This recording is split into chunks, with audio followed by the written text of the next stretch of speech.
안녕하세요. 이빨연구TV 보아치과 박정현입니다. 오늘 말씀드릴 내용은 충치의 종류와 단계가 어떻게 되나요? 라는 질문에 대해서 좀 말씀드리겠습니다. 충치의 종류는 위치에 따라서도 나눌 수 있고 여러 가지 방법이 있는데요.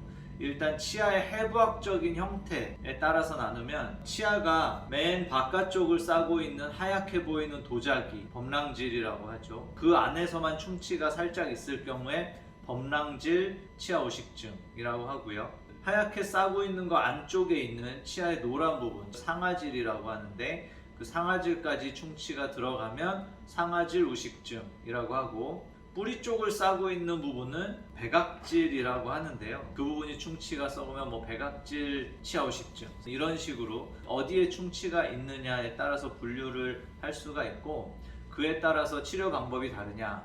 이 범랑질에만 있는, 상아질까지 들어가지 않은 표면에만 있는 이런 충치들은 어느 정도 성인의 경우에는 바로 치료하지는 않습니다. 양치질을 잘 할 경우에 범랑질이 충치를 거기서 더 막아서 더 안 커질 수도 있기 때문에 바로 치료하진 않고요. 그런데 이 범랑질을 지나서 충치가 상아질로 들어갔다 그러면 거의 100% 바로 치료를 해야 됩니다. 상아질에 들어간 충치는 상당히 커지는 속도가 빨라지기 때문에 반드시 치료를 해 주어야 합니다. 그런데 이 범랑질에만 있는, 표면에만 있는 충치라고 해도 충치가 있는 환자가 어리다, 학생이다 이러면 사실 충치가 훨씬 더 깊어질 가능성이 높기 때문에 작을 때 미리 치료를 하기도 합니다. 또 한 가지는 위치에 따라서 분류를 할 수도 있는데요. 충치의 종류를 씹는 면, 가장 흔하게 볼 수 있는 어금니 같은 이런 씹는 면에 생기는 충치를 여기가 교환면이라고 부르는데요. 교환면 치아 오식증. 그 다음에 치아하고 치아가 이렇게 서로 닿아 있는데 이 닿아 있는 옆면 사이, 여기도 인접면이라고 부르는데요. 인접면 치아 오식증, 이런 게 있을 수 있고요.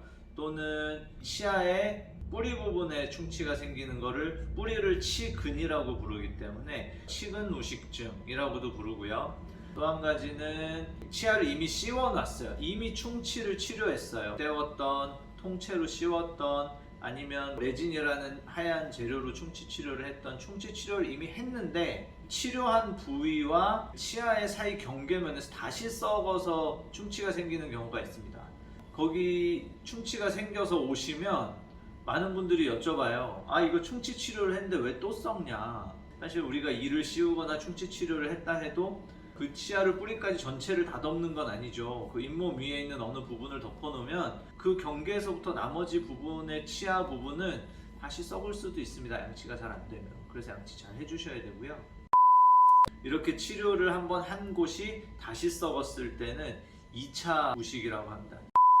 일단 교환면 우식증이라고 해서 이 씹는 면에 있는 경우, 그렇게 많이 깊지 않은 경우에는 충치만 치료해서 바로 그 부분을 어떤 재료로 바로 덮게 되죠.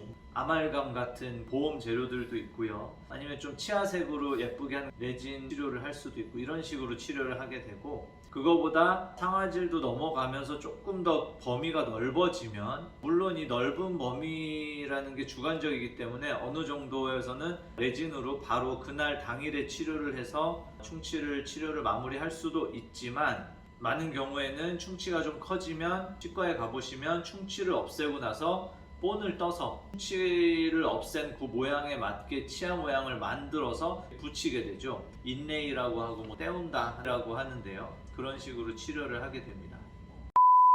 그거보다 충치가 이제 더 커져서 씹는 면을 막 넘어가기 시작하면 치아를 씌워야 되게 될 수 있습니다.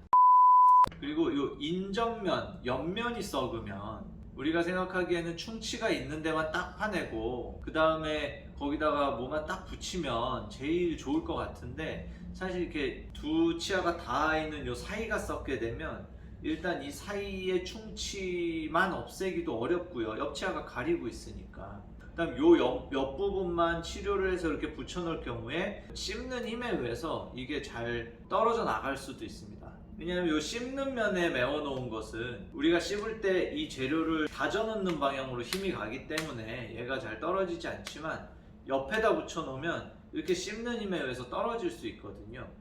그래서 이런 경우 옆면이 썩었을 때는 씹는 면이 썩지 않았더라도 씹는 면 쪽까지 연결을 해서 치료를 하는 경우가 많습니다. 뿌리가 썩었을 경우에 치근우식증이라고 하는데, 연세가 드시면 뿌리 쪽이 잘 썩습니다. 왜냐하면 입이 말라서 입에 침이 끈적끈적해지고 이러면 그 뿌리 쪽에 플라그나 세균들이 잘 붙으면서 충치가 잘 생기는데요.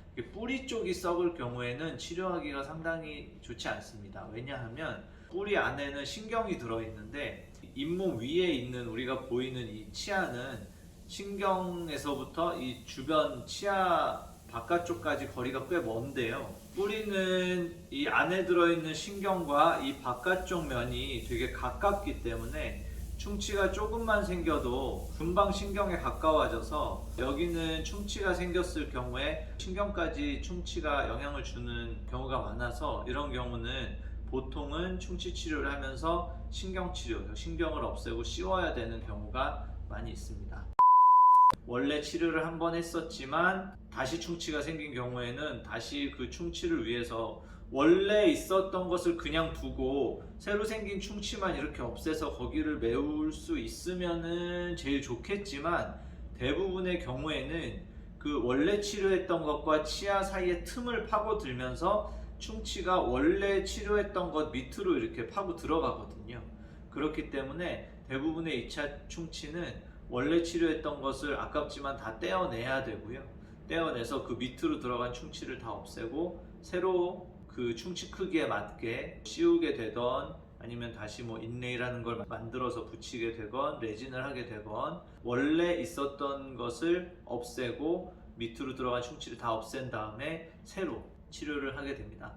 충치 치료를 한번 해도 관리가 잘 안 되면 다시 썩을 수 있기 때문에 뭐 치료 한번 하면 다시는 썩지 않을 거라는 생각은 하시면 안 되고요. 항상 치과에 정기적으로 가셔서 정기 검진을 받으시고 문제가 생기지 않게 항상 관심을 가지시는 게 제일 좋을 거라고 생각이 듭니다. 오늘은 몇 가지 충치들의 종류와 그 부위에 따른 치료법에 대해서 말씀드렸습니다. 감사합니다.